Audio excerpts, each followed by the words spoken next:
My name is Jon Gill, and I first came to JESS in 1980. I was ready for a new challenge, something that would really broaden my horizons. I'll admit, I wasn't entirely sure where Dubai even was at that time, but it sounded exciting.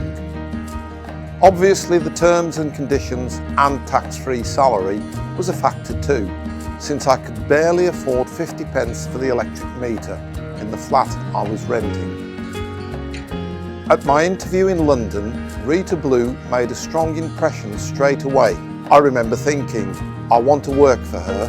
When I arrived in Dubai, I was blown away by the facilities at JESS. They were unlike anything I'd taught in before. Our apartments in Deira were fantastic too, and it became clear I'd made the right decision.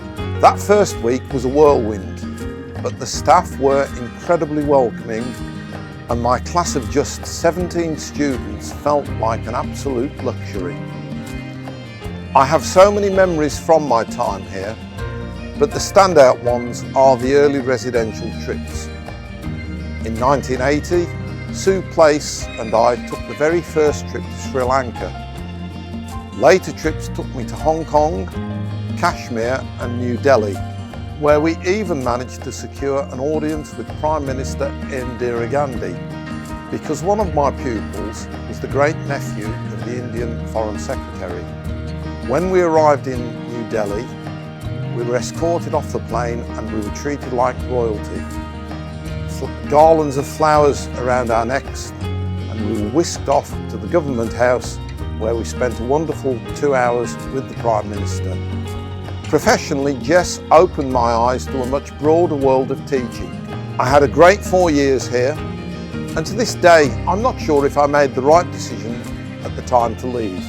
We moved to Germany on a 2-year contract, but ended up staying for 23 years before finishing our careers in Cyprus.